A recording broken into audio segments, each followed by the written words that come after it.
Good morning everybody. എല്ലാവരും ബ്രേക്ക്ഫാസ്റ്റൊക്കെ കഴിച്ചു എന്ന് വിചാരിക്കുന്നു. ഞാൻ ബ്രേക്ക്ഫാസ്റ്റ് കഴിക്കാൻ റെഡിയാക്കി വെച്ചിട്ടുണ്ട്. അതിനു മുന്നേ എൻ്റെ നാലമോൾക്ക് ഫുഡ് കൊടുക്കാൻ തുടങ്ങുകയാണ്.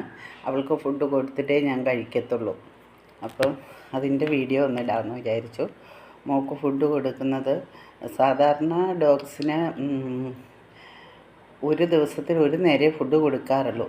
പക്ഷേ ഇതിനെ 15 ദിവസം തൊട്ട് നമ്മളിങ്ങനെ കൊണ്ടുവന്ന് കൊഞ്ചിച്ച് വഷളാക്കി വളർത്തിയ കൊണ്ട് അവൾക്കിപ്പം 3 നേരം ഫുഡ് കൊടുക്കണം. 3 നേരം എന്ന് ഉദ്ദേശിച്ചാൽ രാവിലെ, പിന്നെ 4 മണിക്ക്, പിന്നെ നൈറ്റിൽ. അപ്പോൾ രാവിലെ ഞങ്ങൾ കൊടുക്കുന്നത് ചില ദിവസങ്ങളിൽ ഞങ്ങൾ ബ്രേക്ക്ഫാസ്റ്റിന് ഉണ്ടാക്കുന്നത് അതാണ് അവൾക്ക് ഏറ്റവും ഇഷ്ടം. ദോശ, ഇഡ്ഡലി, പുട്ട് അതൊക്കെയാണ് ഏറ്റവും ഇഷ്ടം.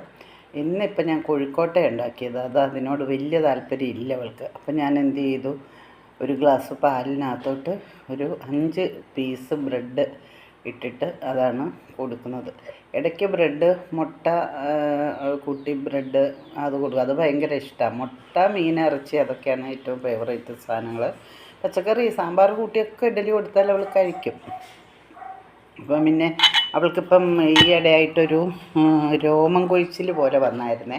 അപ്പോൾ ഞങ്ങളിവിടെ മൃഗാശുപത്രിയിൽ പോയി പറഞ്ഞപ്പം ഡോക്ടർ ഒരു സപ്ലിമെൻറ്റ്, അതായത് ന്യൂട്രീഷൻ ഡെഫിഷ്യൻസിയും ഒക്കെ മാറാൻ വേണ്ടിയിട്ട് ഒരു സപ്ലിമെൻറ്റ് മെഡിസിൻ തന്നു. അപ്പോൾ അത് രാവിലത്തെ ബ്രേക്ക്ഫാസ്റ്റിൻ്റെ കൂടെ 5 ml ആഡ് ചെയ്ത് കൊടുക്കാനാണ് പറഞ്ഞിരിക്കുന്നത്.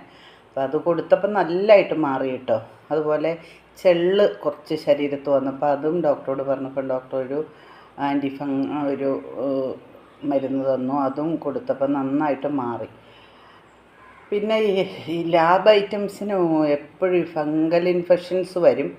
അപ്പോൾ ഡോക്ടർ പറഞ്ഞത് അതിന് നമ്മൾ പ്രത്യേകിച്ച് അങ്ങനെ ഒരു മുറിവൊക്കെ ഉണ്ടായാൽ ഇവർക്കതൊരു വലിയ വീക്ക്നെസ്സാണെന്നാണ് ഡോക്ടർ പറഞ്ഞത്. അപ്പോൾ ഇതൊക്കെ ചെയ്താൽ മതി എന്നാണ് ഡോക്ടർ പറഞ്ഞിരിക്കുന്നത്. പക്ഷേ മുറിവൊന്നുമില്ല. ഞങ്ങൾ ആഴ്ചയിൽ ഒരു ദിവസം കുളിപ്പിക്കും. അതിനായിട്ട് സ്പെഷ്യൽ ഷാമ്പു ഡോക്ടർ തന്നിട്ടുണ്ട്, എഴുതി തന്നു, അത് മേടിച്ചു. അതുകൊണ്ട് അങ്ങനെ വേറെ പ്രശ്നങ്ങളൊന്നുമില്ല. പിന്നെ രാവിലത്തെ ബ്രേക്ക്ഫാസ്റ്റിൻ്റെ കൂടെ ഈ മരുന്ന് ആഡ് ചെയ്ത് കൊടുക്കും. പിന്നെ അയൺ ഡെഫിഷ്യൻസി ഇതാക്കാൻ വേണ്ടിയിട്ട് അതും ഈ നൈറ്റിൽ ചോറും മീനും കൂടെ, മീൻ മഞ്ഞപ്പൊടി മാത്രം ഇട്ട് വേവിക്കും മീൻ, എന്നിട്ട് അത് കൂട്ടിയാണ് ചോറ് കൊടുക്കുന്നത്. അപ്പോൾ അതിൽ ഈ മരുന്നും ആഡ് ചെയ്യും. അങ്ങനെയാണ് കൊടുത്തുകൊണ്ടിരിക്കുന്നത്. അവൾ ഞങ്ങളുടെ വീടിൻ്റെ ഒരു ഭാഗമാണ് വെച്ചാൽ ഡോഗെന്ന് വിളിക്കാൻ പോലും ഞങ്ങൾക്ക് ആർക്കും ഇഷ്ടമില്ല. അവളെ നാലമോളെന്നാണ് വിളിക്കുന്നത്, നാല.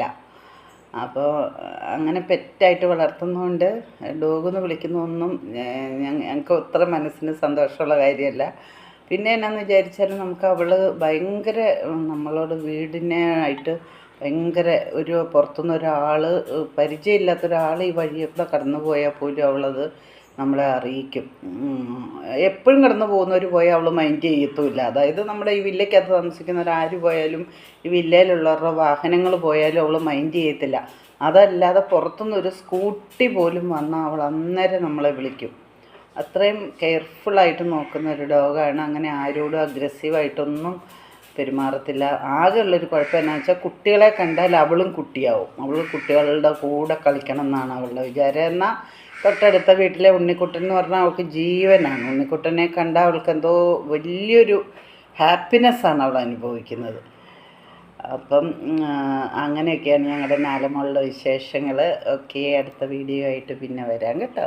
ഓക്കെ.